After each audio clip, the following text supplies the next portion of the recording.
Last week, we discussed the worst musical numbers in Friendship is Magic, which I'm certain sparked all kinds of thought-provoking and nuanced discussion. I don't actually know because this is all being recorded in November. Hi, people of the future! Does my mic sound different? I got a new one in between recordings. Anyway, this week we're going to revisit the top 10 best musical numbers of Friendship is Magic. Last week's rules still apply. No songs under 1 minute, no songs that were clearly never intended to be taken seriously, no one-shot songs from YouTube outside the honorable mentions, and reprises count as part of the musical number. So with that review of the rules out of the way, let's get on to the honorable mentions.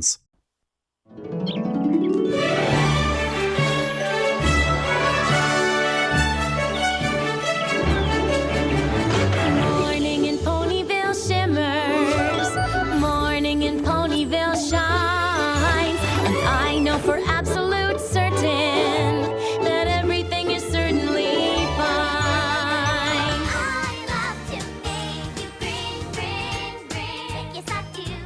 Bust it out from ear to ear, let it begin. Just give me a joyful grin, grin, grin, and you fill me with good cheer. You've got opportunity in this very community. He's Flam, we're the world famous Flim Flam brothers. Travel and sales, parties on ballet. My favorite moment's when a pony sees it, that special gown that she just adores.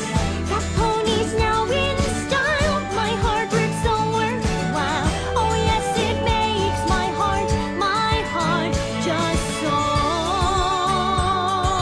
Excited by the beat, clapping your hands, stomping your feet. You didn't know that you fell. Now you've fallen under a spell. We've got the music makes you move it, got the song that makes you lose it. You say jump, you say how high, put your hands up to the sky. We've got the music makes you move it, got the song that makes you lose it. We say jump, you say how high, put your hands up to the sky. Oh whoa, you didn't know that you fell. Oh whoa, now that you're under us. The young thing, life sure is something. You go making choices large and small. Always growing like a seedling, and playing is like dreaming. And before you know it, big and tall. Little glass of water, please. A fresh pressed hanky if I sneeze. Some tea with honey from the bees. Whenever you can brew it. I'll get your tea. And while I get a little rest, a teeny tiny small request. Some codfish oil for my chest, poured from a crystal cruet. Is a runway when you see it my way. Take all the good inside, make it beautiful. Fashion is a way to start showing what's in your heart. Call it superficial, I call it irrefutable. Oh, oh, oh, oh, oh, oh, oh, life is a run. So many wonderful choices for you to decide. There are otters and seals with massive appeal. Otters and seals do not fly. Maybe not, but I've seen this particular seal catch 10 feet of air when he breaches the water. We have to get this right. Yes, we have to make them see. We can save the crystal ponies with their history. There was a crystal flugelhorn that every pony liked to play. And the crystal kingdom anthem. Can you learn it in a day? Power, call it magic. If we lose it, will be tragic. More important is the knowledge we'll have lost. A chance like this won't come again. You'll regret not giving in. Isn't understanding magic worth the cost? Unleash the magic, unleash the magic. We're not friends here after all. Our only interest in this business is seeing Canterlot High School fall. You see me riding on a sonic boom, got my guitar shredding a latest tune. There is nothing you can do to beat me. I'm so good that you can defeat me. Yeah, I'm awesome. Take caution. Watch out for me. I'm awesome as I wanna be. Yeah, I'm awesome. Take caution. Watch out for me. I'm awesome as I wanna be. But a little cold I just wanted to play. But every pony told me, geez, that fun just wastes the day. But when I threw a party and I busted out some moves, the ponies finally saw the light and got into the groove. You know it. The super duper party pony, that pony is me. You'll never meet another party pony quite like cheese. I could care less about the dress. I won't partake in any cake. Vows, well, I'll be lying when I say that through any kind of weather, I want us to be together. The truth is, I don't care for him at all. No, I do not love the groom. In my heart, there is no room. But I still want him to be all mine. Feel the wave of sound as it crashes down. You can't turn away. We'll make you wanna stay. We will be adored. Tell us that you want us. We won't be ignored. It's time for our reward. Now you need us. Come and meet us. Nothing can stop us now. And now, let's get to the top 10 best musical numbers in Friendship is Magic. Now the hour has come at last, the soft and fading light has crossed the west horizon and has bidden us good night. And what a lovely night it is to walk a moonlit field, to see the softer shades that are by starlight now revealed. The Cutie Mark Crusaders have the same relationship with musical numbers as Princess Luna. You're rolling the dice on whether or not you're in for a nightmarish experience or just an okay experience, because these are not the characters you pull out when you want to feel proud of your work today. They're the ones you pull out when you want to clock out early. So this one left me rather surprised. We're the toughest little ponies in town. Got the moves, got the mojo. No harder working ponies around. We are a trio. Work as a team. We'll be the first ponies out on the flag waving stage. Heartstrong as Horses, fuck that's an awkward title, is a really nice mashup between Make a Man Out of You and that one song from Rocky that's become a meme. As the Cutie Mark Crusaders are training for the flag waving team, we're treated to a relatively upbeat and foot tapping montage of their training. What's great about this is, well, you remember last week when I talked about how so many musical numbers have a lot of music and not enough lyrics to fill them? Heartstrong as Horses has that same problem, but rather than stretch the words so far they can be officially called in labor, Heartstrong as Horses falls back on its own trope of playing lyricless music as you watch the Cutie Mark Crusaders do things like climb stairs and punch a heavy bag. Hey, I didn't say it was intense training, guys, these are kids after all. But in a world where the CMC get the short end of the stick both in terms of musical numbers and story, having them get one of the most genuinely endearing and encouraging songs is a nice touch. The fact that Flight to the Finish is the best CMC episode doesn't hurt either, and the number comes pretty early in its runtime, so you get this really good ramp up from the end of the song through to the rest of the episode. This is a small but really meaningful aspect of the number because it's written to get you pumped up for the CMC's training and wanting them to win the flag waving contest, and so the episode has to provide that payoff, otherwise the musical number itself will suffer from it. Some musical numbers do end up having their episodes fail to offer that payoff, but this was the only one that really needed it, and it's a good thing they got it.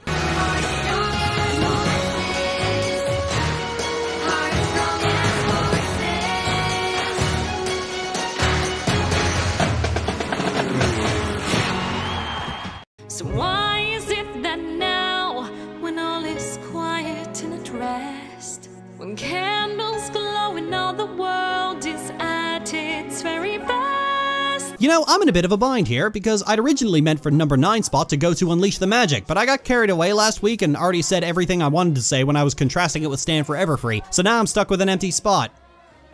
So number 9 goes to this majestic display. We're gonna take you down. We're gonna take you down. We're gonna take you down, down, down. I do not take anything in this number seriously, so I'm not even going to pretend to be serious in my critique. This song is stupid and ridiculous and overly dramatic, and I fucking love every goddamn second of it. Let me just run through only a few of the things that happens in this number. A chemistry competition is presented like Footloose. One girl is clearly playing with nitroglycerin. Pinkie Pie makes the Mona Lisa in a cake, and it gets exactly the reaction you would realistically expect it to get. Nobody in Mirror Universe Equestria can spell at all. Sunset and Twilight ascend a really dramatic set of stairs. Sunset gets to the top of the stairs, and she's so mad. Like, I don't get it. Sunny, why are you so mad? Also, Sunset's hair is blowing in the wind, because of course it is. The two of them are doing advanced math that would make Sheldon do a double take. And the number ends abruptly with Cinch saying, incorrect. Somebody at Hasbro woke up that morning without any fucks to give about anything and was just like, let's make the stupidest fucking thing imaginable, and it's amazing. Like, Pinkie puts the Mona Lisa in a cake, and everyone gives the same what the fuck look that the viewer gives. And the music is the most cliche, serious business music you'd expect from a high school competition movie, and it's all played completely straight. Sonny, why are you so mad? Why are you such an anger ball? This is amazing. Just everything about this is amazing. Next. Who's the winner? Who's the reject? How did she answer? Incorrect. The ponies of Equestria should lock themselves away to shun the moon and wait instead for Sister's sunny day.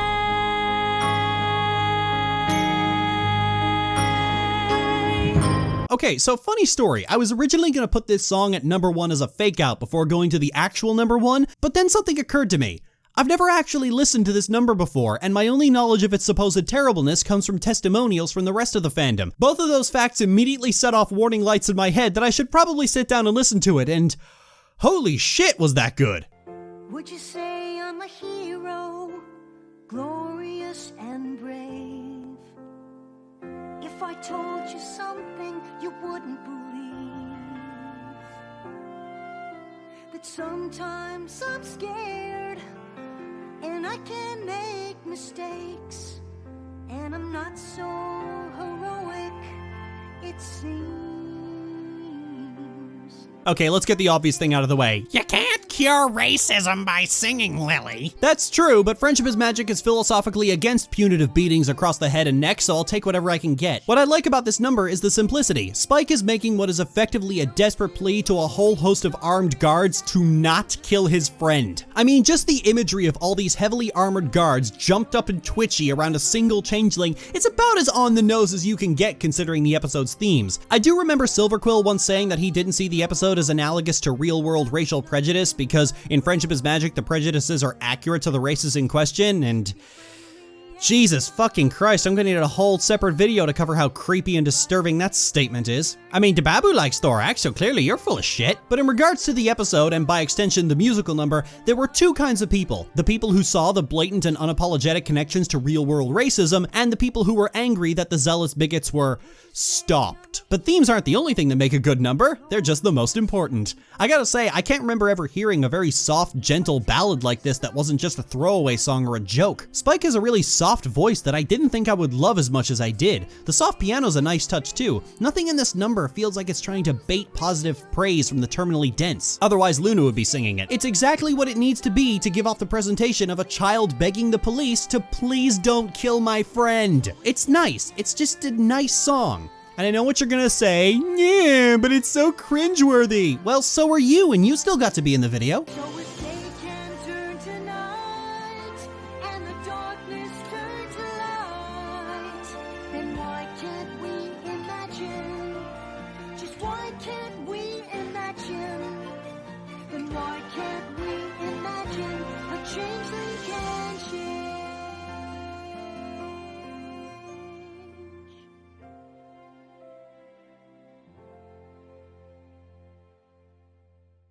Am I so wrong to wish that they would see things like I do? And am I so wrong to think that they might love me too? A musical number doesn't have to wow you with good music. Sometimes all it needs to be is a fun and engaging way of compressing time over a long task so as not to bore the viewer. Those kind of musical numbers need to keep up a fast and energetic pace, and what's faster and more energetic than a square dance?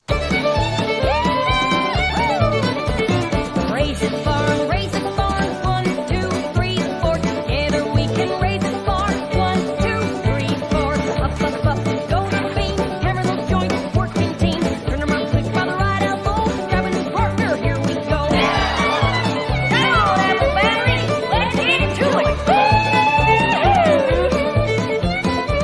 Barn is a repetitive song, but of course it is. It's a work song, something that's meant to keep a steady rhythm as you're working. It's a tried and true method of increasing efficiency as your work naturally conforms to the tempo. Raise This Barn does that in universe, but out of universe it heavily speeds up the barn raising for the viewer in a way that keeps them engaged. It's the good kind of repetitive rather than the filling time and please say we're epic numbers we discussed last week. The mentality behind this number is, well, we gotta have a barn raising, let's do a square dance, that'd be fun. And everything from the sound design to the animation conforms to it to create a number that is just as visually engaging as it is audibly engaging. Also, there's this bit. If you're scared of heights, how'd you even get up there, you silly pony? You're very silly. Where many other numbers often overreach and overindulge, Raise This Barn is exactly what it needs to be in order to work. There's no wondrous hook, no exploitation of fan favorites or brony points. It's a very utilitarian song, like Applejack. And that's the secret to good musical numbers. It's not about being epic, it's about being appropriate. It's an appropriate compression of time. It's an appropriate working song, and it's entertaining on those merits alone. It's just damn good. Like Applejack. We raise this barn, yes we did. Together we sure raise this barn, yes we did. Being together counts the most. We all came here from coast to coast. All we need to strive to be is part of the Apple family.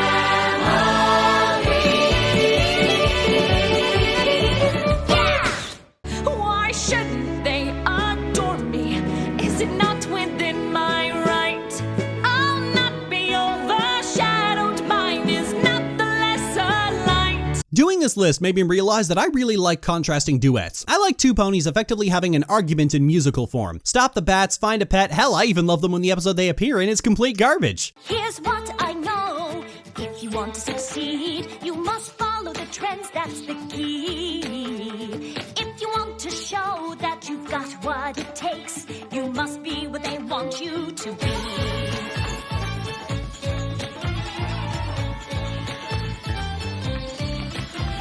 On the one hand, you've got Rarity giving the terrible advice to mimic all the cliches of the other restaurants to give the ponies what they already have. But on the other, you've got Pinkie Pie pendulum swinging in the opposite direction, telling Saffron to block out all criticism or feedback, and both of those approaches can be extremely destructive. It's a big, energetic musical number that highlights that Pinkie and Rarity both have no idea what the fuck they're doing. But as we all know, Spice Up Your Life inevitably puts Pinkie in the right by portraying critics as insufferable jagoffs for the second of 3 times. I suppose that's the big disappointment. The song works best in the contrast of both Pinkie and Rarity giving them terrible advice, but the episode it's found in freely lets Pinkie rub Rarity's nose in it by placing all the blame on the critic themselves and not on the general public for not knowing how to make their own decisions in life. That's really my only criticism of It's Gonna Work, that I wish it wasn't put into such an awful episode. If Spice Up Your Life hadn't been a steaming pile of hot garbage, this would be the prime example of how to make the perfect musical number. As it stands, it honestly deserved better. It's Gonna Work is unique in that the episode surrounding it doesn't do it justice, where more often than not it's the other way around.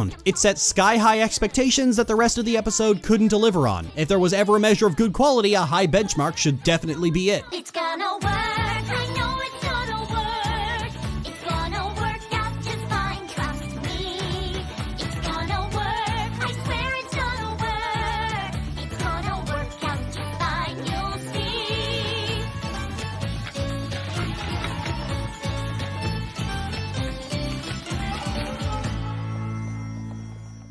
I've waited long enough now for them all to come around to know the sun may plead and threaten, the moon will stand her ground. Both this and the worst of list were interesting in that very few numbers from the last one of these actually survived and held their place. Last time I gave This Day Aria the title of best musical number in the series, and here it's been relegated to honorable mention. The numbers that did survive turned out to be the hardest to write for because it's hard to avoid repeating what you said previously about them. However, this time, not so much. Vampire bats will give you a fright, eating apples both day and night. They rest for a minute, maybe 3, then they're eating every apple in your apple tree.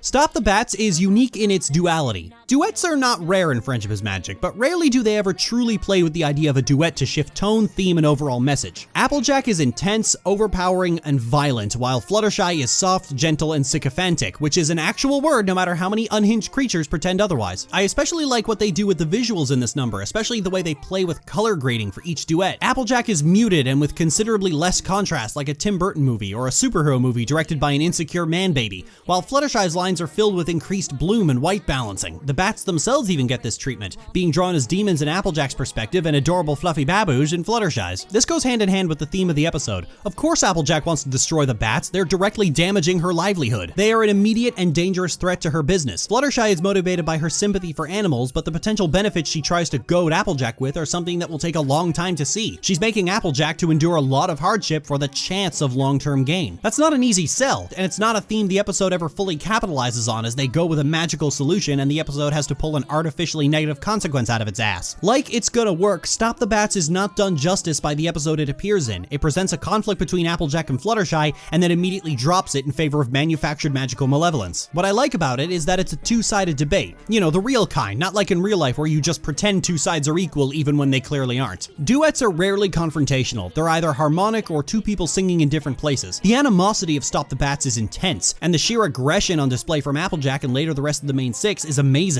Angry Applejack is just the best thing. Stop the Bats is one of those musical numbers that remains unique because there are few opportunities to mimic it, which shines a light on how carefully constructed it was. The effort is what makes it work, and effort is something that Hasbro has been gradually refusing to give. Stop the bats, make them go and not come back. Yes, it comes down to just one simple fact.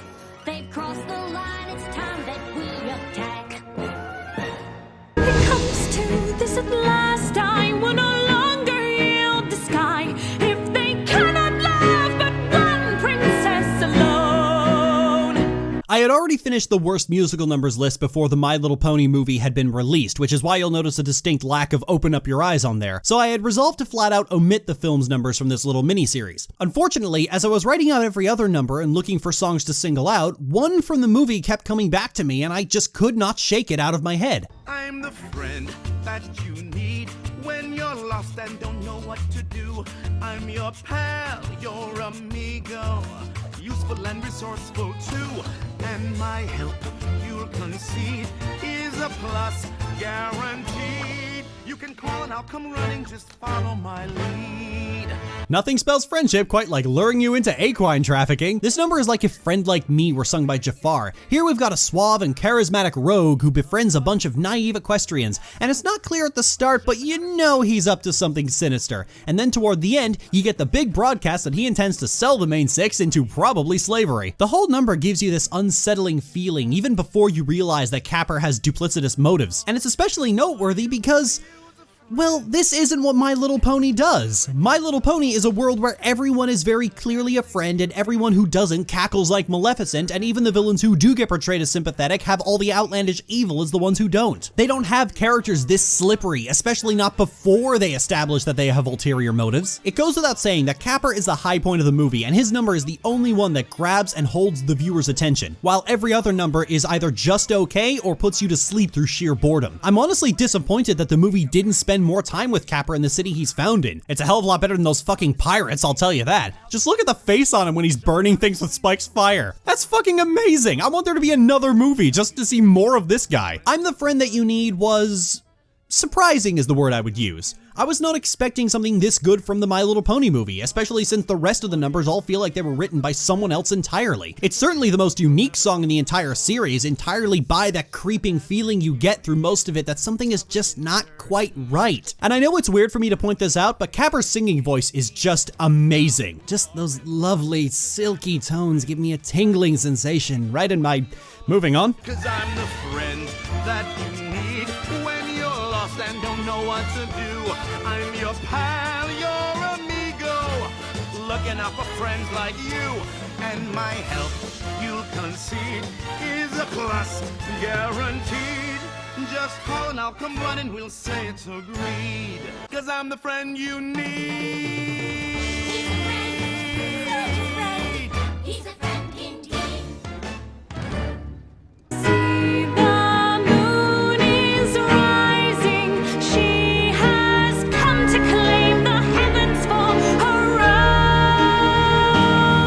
expressed a complete disinterest in A Heart's-Warming Tale for being the 700th by-the-numbers adaptation of A Christmas Carol, a lot of people tried to convince me that it was really good because, and I quote, Luna gets a song. Now, X character gets a song is never a very good sell in general, but the fact that Luna's future was an unfitting, overreaching, boring waste of time put the final nail in that coffin. But what's really sad is that there's a really good musical number not 2 minutes before it, and why didn't any of you assholes mention that? Take a look at everything around you, all the smells that truly will astound you. Open up your heart, it will surround you in the magic of heartwarming news. The little things that make it better, little ponies spreading cheer. Give a toy a hug, a sweater, memories that last all year.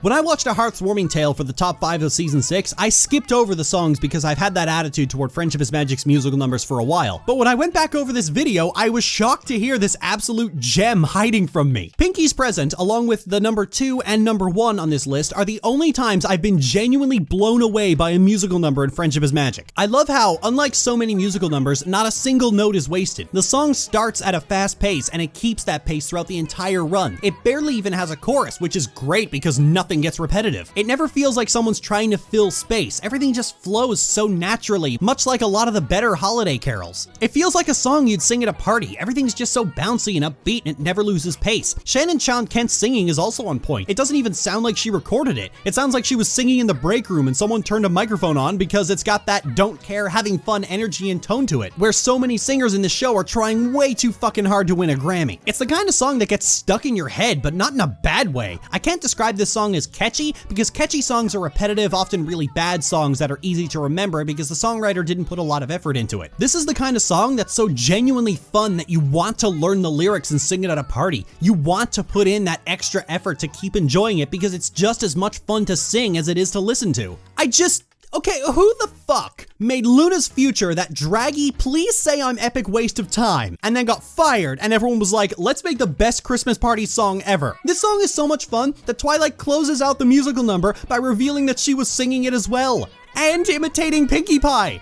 This is just a great number. Why'd you all hide this one from me? Like, bruh. The presents always filled with presents. Take a look around. The reason for the holiday is quite easily found. Yes, the reason for the holiday is quite easily found. And the reason is to be with your friends. Don't know the wonders of my dark and jeweled sky when all the world is wrapped in an eternal lullaby. You know you have a good musical number when it also doubles as the debut of your villains before the movie even airs. I mean, fuck, talk about putting your best foot forward. I mean, let's not forget, when Rainbow Rocks was announced with the premise that the main six start a rock band, we all laughed at the idea. That was a joke for so long. You know what made us sit the fuck up and pay attention?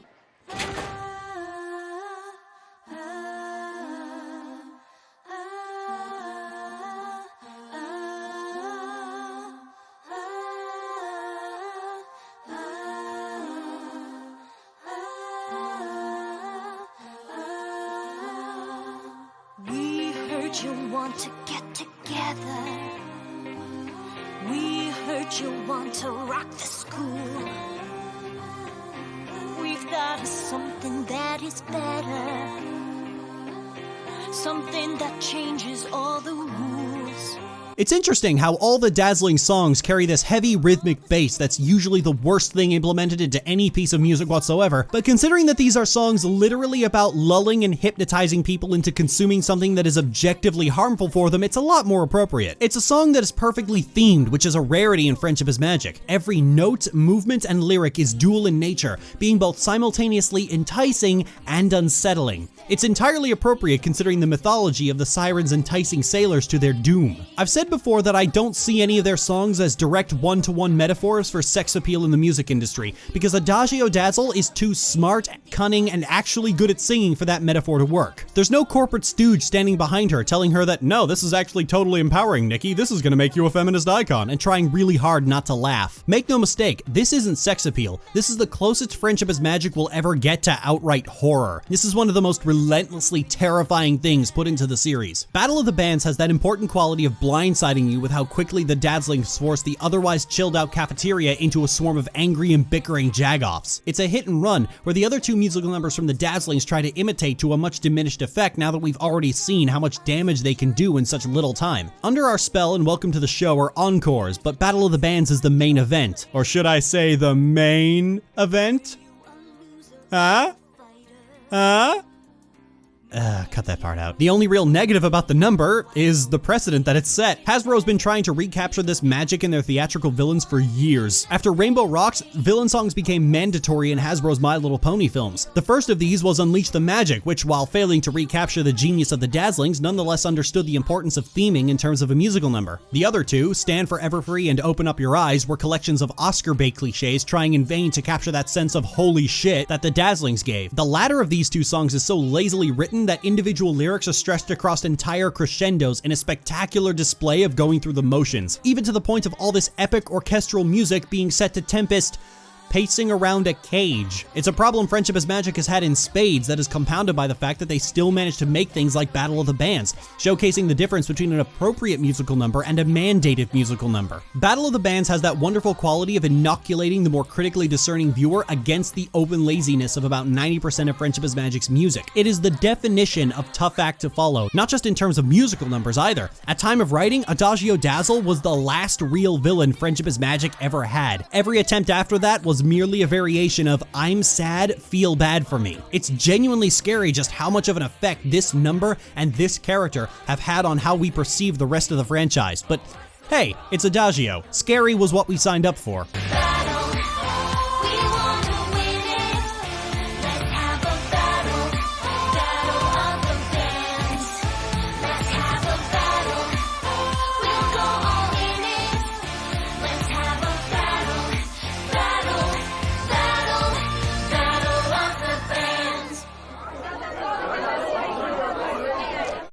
Tomorrow dawns in darkness, the night time has begun.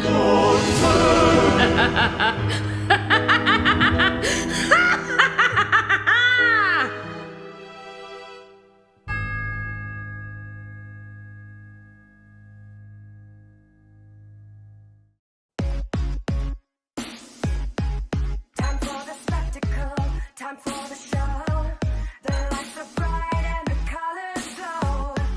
I'm not just any pony, I think you know. The time is now, it's about to go. Razzle-dazzle, glitz and glam. Turn it up, it's a spectacle. Razzle-dazzle, glitz and glam. Turn it all up, it's a spectacle. When the main attraction came out, many people assumed that I would hate the spectacle because it has electronic music in it. Often the very same people who can't comprehend the idea that I hate electronic music for specific reasons, and not simply out of some allergic reaction to the genre. This is what having nuanced and well thought out opinions looks like, kids. The fact is, I like music that either has something to say or at least makes you feel something. I don't think there's any value in a song that only gives you a beat to bop your head to and sounds like somebody is brutally murdering R2-D2 in the next room. But the spectacle is one of the few electronic songs that actually does provoke a reaction, namely those reactions being, "Oh you clever bastards," followed by laughter. Considering the main attraction is an episode centered almost entirely around the artificiality of pop music and the needless padding put into an artist's work, I would have expected at least one of the songs in the episode to essentially spit on most of modern pop and hip-hop. And holy shit they did! The shade!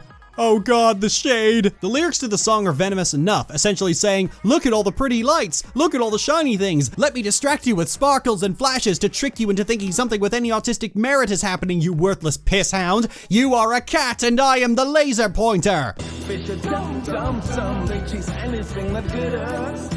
Beginners. The flashing lights are deliberately overproduced. That god-awful drop the bass sound gets so loud at certain points that it feels like somebody's firing off an explosion. The kind that distracts you from the fact that nothing interesting is happening. A musical bass-plosion. All centered around the idea of distracting an easily distracted audience into thinking the coloratura is making anything that's actually good. And I find this interesting because Hasbro makes this kind of music unironically all the time. Love is in Bloom, Let the Rainbow Remind You, fucking music to my ears, all of it's shit. All of it produced using the most conventionally boring trends of modern pop music to trick a tone-deaf idiot into thinking it's good. Well, almost every trend, but I get the feeling if this were a PG show, they would have done that too. Hell, many of their worst musical numbers are banking on the viewer never having heard an actual song in their lives and thinking it's amazing by sheer contrast alone. The spectacle is great by virtue of the message it intends to send and the way it sets up the rest of the second act of the episode. But rather than just make a generic song and expect the audience to be on board with it, they crafted a song specifically to say everything here is horrible and you should feel horrible for enjoying it, which ironically is what makes me enjoy it. They actually laser the auto-tune directly into her throat.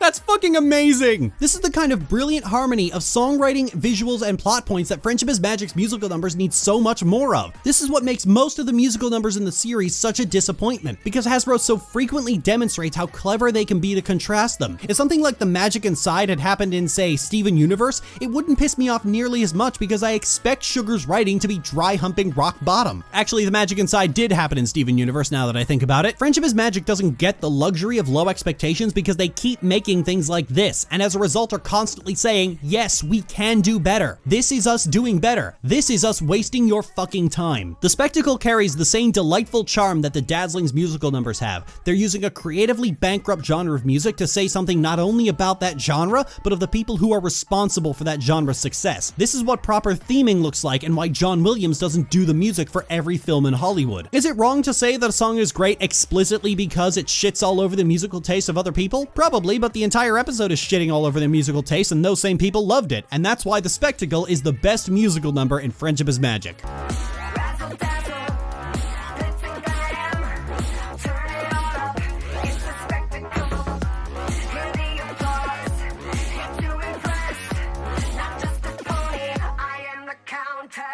I'm Lily, and I'll see you next week for an hour-and-a-half rant about why The Legend of Korra is a pile of flaming garbage. And all will know the wonder of my dark and jewels